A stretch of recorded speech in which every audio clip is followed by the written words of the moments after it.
Hi friends, नमस्कार। दिल्ली वाला education channel में आपका स्वागत है। ओह सॉरी, मैंने नाम चेंज कर दिया है। नाम है इसका self study be your own boss, क्योंकि ये जॉब जो मैं लेने जा रहा हूँ, भले कई लोग को लगता होगा ग्रुप डी का जॉब है, बट सेल्फ स्टडी से लिया है जॉब, इसलिए मैंने अपने चैनल का नाम भी उसी विजन के हिसाब से रखा है, self study be your own boss. फटाफट हम बात करें तो हम बात करने जा रहे हैं रेलवे ग्रुप डी में जो दिल्ली का जोन है, RRC दिल्ली।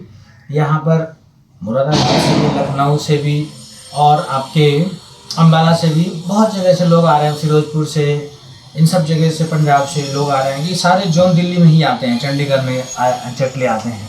ठीक है, तो मैं बात कर रहा हूँ कि RRC दिल्ली का जो मेडिकल है वो किस तरीके से हो रहा है।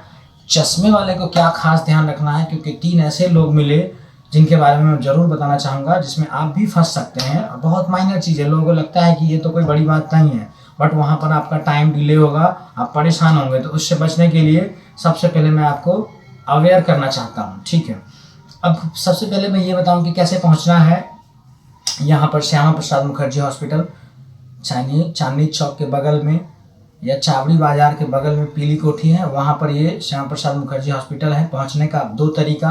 पहला तरीका, मेट्रो से पहुँचेंगे, चांदनी चौक के दूसरे नंबर गेट से बाहर आइए और सीधे चलते चलते फिर आपको लेफ्ट मोड़ना है, या फिर कुछ भी नहीं अगर आपको पता है तो चांदनी चौक के 2 नंबर गेट से बाहर आके किसी से पूछिए कि रेलवे का हॉस्पिटल कहाँ पे है पीलीभीत में, तो आप लोग बताते जाएंगे आपको सब लोग कि ऐसे ऐसे जाइए, वहाँ से दाएं मुड़िए या बाएं मुड़िए। दूसरा तरीका है कि पुरानी दिल्ली रेलवे स्टेशन कहीं से भी बस वगैरह से आइए और वो रोड सीधी पकड़ते हुए सीधे, कहीं भी नहीं मुड़ना है, और आपके दाहिने हाथ में दिखेगा एक बोर्ड जिसमें लिखा होगा श्यामा प्रसाद मुखर्जी हॉस्पिटल, और वहाँ पर आपको आ जाना है, क्योंकि वहीं पर मेडिकल होगा। अब उसके बाद क्या होगा प्रोसेस, गेट के अंदर आइएगा, छोटा सा एक पार्क होगा, लगभग 100 लोगों को बुलाया जा रहा है अभी। तो एक ग्रुप 25 लोगों का या फिर 20 लोगों का बनाया जा सकता है। 20 लोगों का बनाया गया तो 5 ग्रुप, और 25 लोगों का बनाया गया तो 4 ग्रुप। और जिस ग्रुप में आप बने रहेंगे उसमें एक नंबर दिया जाएगा, 1 2 3 4। उनके पास DB होने के बाद जो लिस्ट आता है उसी हिसाब से नंबर दे देते हैं, मेमो नंबर। 3 फॉर्म मिलेंगे आपको। एक फॉर्म तो जो आपने डॉक्यूमेंट करवाया है फाइनल, जहाँ पर 3 फोटो लग रहे हैं आपके, वहाँ पर वो वाला फॉर्म आपके पास यहाँ आ जाएगा मेडिकल में। और मेडिकल में क्या करना है, उसमें से एक फ़ोटो निकाल के, जो स्टेपल हुआ हुआ है उसको निकाल के, जो मेडिकल का फॉर्म है एक्सरे का, उसमें चिपकाना है। फिर बाकी आपको नाम वगैरह तो भर लेंगे आप, उसके लिए कोई दिक्कत नहीं है। मुझे खास ध्यान रखना है कि मेडिकल में क्या क्या दिक्कत आ रही है उसके बारे में बताना है। अभी सब फॉर्म भरने के बाद एक ग्रुप बन जाएगा आपका। सब लोगों को वहाँ पे 4-5 टेस्ट हो रहे हैं, तो टाइम बचाने के लिए एक ग्रुप को एक्सरे में, दूसरे ग्रुप को विजन के लिए, तीसरे ग्रुप को BP के लिए, चौथे ग्रुप को जो कलर विजन है उसके लिए, और 5वें ग्रुप को आप ऐसे कह सकते हैं कि जहाँ पे टॉर्च जला के जो देखते हैं आंखों के अंदर कोई लेंस तो नहीं आर्टिफिशियल, इसके लिए तो अलग अलग ग्रुप में बांट दिया जाएगा। हमारा वाला क्या हुआ था सबसे पहले विजन टेस्ट में, विजन में भी 2-3 तरह के टेस्ट हैं। तो मैं आपको बताऊं, पहला टेस्ट जो हुआ था वो डार्क रूम में ले गया हमें। भैया हम तो घबरा गए कि यार डार्क रूम में ले आए, क्या करेंगे पता नहीं। यहाँ पे जैसे आपको दिख रहा है सब कुछ लाइट, वहाँ पे कुछ भी लाइट नहीं दिखेगा, ट्यूबलाइट वगैरह एकदम ऑफ, पूरा डार्क अंधेरा दिखेगा आपको। उसके बाद उनके पास एक इसी तरीके का एक बॉक्स था, ये देखिए मैंने खोल दिया, बिल्कुल सेम ऐसा ही बॉक्स था। इसके अंदर एक ट्यूबलाइट लगा हुआ है और बड़े छोटे ऐसे बहुत सारे अल्फ़ाबेट लिखे हुए हैं। लेकिन टाइम बचाने के लिए क्या कर रहे हैं, छोटे वाले से ही शुरू कर रहे हैं। 6x9 विजन पे उनका स्टैंडर्ड है, 6x6 तो रेलवे के ड्राइवर वगैरह में चाहिए। यहाँ पे जो बेस्ट मेडिकल है वो A2 ग्रेड है, A2 ग्रेड में 6x9 विजन पे। अब क्या कर रहे हैं वो, यहाँ पर एक ऐसे चिपका रहता है सी के ऊपर, मतलब ढका हुआ रहता है, वो परत वो हटाते हैं और फिर आपसे पूछते हैं कि किधर खुला हुआ है ये सी का मुँह, लेफ्ट में खुला है, राइट में खुला है, अप खुला है, डाउन खुला है, ये आपको बताना रहता है। तो जिसका 6x9 विजन है वो तो बड़े अच्छे से बता दे रहा है। अब देखिए वहाँ पर 3-4 तरह के लड़के मिले। अब इसको मैं बंद करता हूँ, ये डार्क रूम, ऐसा ही डार्क रूम उन्होंने बना रखा है। 3 तरह के विजन टेस्ट में प्रॉब्लम आ रहा था, कैसे कैसे बच्चे थे। पहला बच्चा मैं बताऊँ आपको, पहला ऐसा बच्चा था जो चश्मा लगाता था, बट उस दिन चश्मा लेके नहीं आया। उसके मन में कुछ रहा होगा कि शायद चश्मा से छांट दे या ऐसा कुछ, तो उसको बोला गया कि आप चश्मा लेके आओ या फिर बनवा के आओ।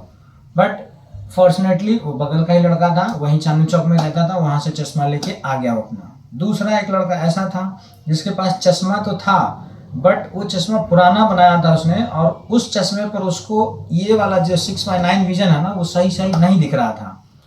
ओके, 2 बच्चे हो गए। तीसरा एक बच्चा ऐसा था जिसको कि चश्मा वगैरह कुछ भी नहीं लगे थे, बट फिर भी दिख नहीं रहा था उसको 6/9 विजन। इसके मतलब ये हुआ कि उसको चश्मे की ज़रूरत थी, बट उसने टेस्ट नहीं करवाया होगा पहले। उसको लगता होगा कि सब कुछ मुझे दिखता है, और नॉर्मली सबको लगता है कि मुझे भी दिख रहा है ना। तो इसके लिए क्या ओवरऑल यहाँ पर ये दिखता है कि आप एक बार 6/9 विजन का 50-100 रुपये लगते हैं टेस्ट के, वो करवा लें, जिससे कि आपका पता चल जाए। अब उस तीसरे लड़के का मैं बता रहा हूँ जिसके पास चश्मा नहीं था, उसको बोला गया कि आप जाओ चश्मा बनवा के लाओ। नॉर्मली 500-600 में चश्मा बन जाता है, लेकिन उस दिन 1000 रुपये लिए उससे, क्योंकि टाइमिंग का दिक्कत है। उसके बाद वो परेशान हुआ, अलग दौड़ता भागता गया बेचारा, मेरा चश्मा जल्दी से बना दो। दूसरा जिसके पास चश्मा था उसको बोला कि आप चश्मा दूसरा बनवा के लाइए नया। अब एक बच्चा और ऐसा था जिसके पास चश्मा तो था, लेकिन उसको पावर नहीं पता था अपना चश्मे का फिलहाल में। तो उनको बोला गया कि आप दोबारा जाके चेक करवाओ, पावर लेके आओ।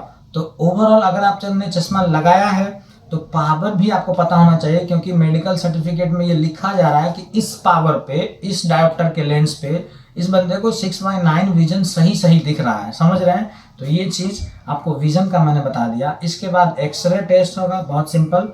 नॉर्मली एक्सरे का एक ऐसा टेबल रहता है, नीचे आपको खड़ा कर देंगे चेस्ट के सहारे, और पीछे से एक जो एक्सरे का मशीन है वहाँ से रे आएगी, और 5 मिनट का वो टेस्ट है, फटाफट हो जाएगा। उस टेस्ट में कोई बड़ी बात नहीं है। दूसरा, आप 30+ वालों की बात कर लेते हैं। यूरिन टेस्ट हो रहा है कि नहीं हो रहा है दिल्ली वाले में, ये भी मैं बता देता हूँ। पहला कंडीशन 30+ वालों का ब्लड टेस्ट हो रहा है, ये ध्यान रखेंगे। 30+ जो हैं, 30 से नीचे हैं, उनका कोई ब्लड टेस्ट नहीं है। 30 साल से ऊपर है तो ब्लड टेस्ट हो रहा है, और यूरिन टेस्ट किसी का भी नहीं हो रहा है। लड़कियों का खास है कि एक उनको अलग से फॉर्म भरवाया जा रहा है यूपीटी के नाम से, उसमें यूपीटी लिखना छोटा सा स्लिप रहता है, तो उनका टेस्ट का अलग परफॉर्मा, एक छोटा सा अलग परफॉर्मा बना हुआ है। और जो 30 साल से ज़्यादा हैं उनके लिए भी एक अलग एडिशनल स्लिप आ रहा है यूपीटी, तो वो फॉर्म आप जरूर ध्यान से मांग लें। वैसे तो वो देंगे, अगर बाई चांस वो भूल जाते हैं भीड़ में तो भी आपको मांग के फॉर्म भरना है यूपीटी का। एक्सरे हो गया। अब बचा बीपी के लिए कोई टेंशन ही नहीं लेना। नॉर्मली 99% का बीपी सही है, एक आध का सही नहीं भी है तो बीपी के लिए किसी को छाटते नहीं, बोलते हैं आधे घंटे बैठ जाओ या पानी वानी पी लो, घूम के आ जाओ, ऐसे तक के उनका सही हो जाता है बीपी कुछ ही देर में। क्योंकि नए जगह पे आप जाते हैं तो इससे घबराहट होती है, जिसकी वजह से बीपी हाई हो जाता है। थोड़ा सा घूम फिर लेंगे, बीपी सब सही हो जाएगा। ओके, विजन में एक टेस्ट और बच रहा है, जिसमें कि उनके पास एक रिफ्रैक्टोमीटर मशीन होता है, और उसके अंदर ही टॉर्च लगे रहते हैं। वो हाथ से टॉर्च नहीं जलाएंगे, उसी के अंदर टॉर्च लगा रहता है। ऐसे ऐसे एडजस्ट करके आपके आंखों के अंदर वो देखना चाहते हैं कि कोई आर्टिफिशियल लेंस तो आपने नहीं लगाया जिसकी वजह से आपको बिल्कुल सही दिख रहा है। नेचुरल लेंस जो होता है गॉड गिफ्टेड वो होना चाहिए। तो ये टेस्ट कर रहे हैं। अब विजन का, उसके बाद कलर विजन का भी चेक कर रहे हैं। कलर विजन में क्या, उनके पास काउंटिंग लिखा हुआ एक बुक है, ऐसे ओपन करते जाएंगे, अलग अलग कलर में, कहीं 76, कहीं 45, कहीं 5, कहीं 9 ऐसे लिखा हुआ है। दूसरा क्या है कि एक पेज है उसी बुक में जिसमें कि अलग अलग कलर के डॉट डॉट डॉट डॉट अलग अलग कलर के पैटर्न बने हुए हैं, बट एक पैटर्न है जो कि सेम कलर का बना हुआ है, ऐसे घूम रहा है। तो आपसे पूछेंगे कि ये जो पैटर्न है इसके ऊपर आप पेंसिल चलाओ, तो आपको ऐसे ऐसे घुमा के दिखा देना है कि हाँ इस तरीके से पैटर्न बन रहा है। तो इससे ये पता चल जाता है कि आप कलर को पहचान पा रहे हैं। ऐसे 2-3 पेज वो दिखाएंगे। विजन टेस्ट का, कलर विजन का खत्म, कहानी खत्म।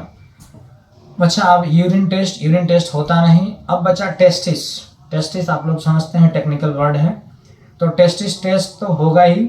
वो कैसे होता है आपको पता है, डीजेनरेशन उसमें नहीं होना चाहिए, मतलब दोनों टेस्टिस इक्वल साइज का होना चाहिए, ये आपको पता है। अच्छा, इसमें कितने लोग छट रहे हैं, तो एक बच्चे को बुलाया था बस टेस्टिस के लिए, बाकी 99% का सही है।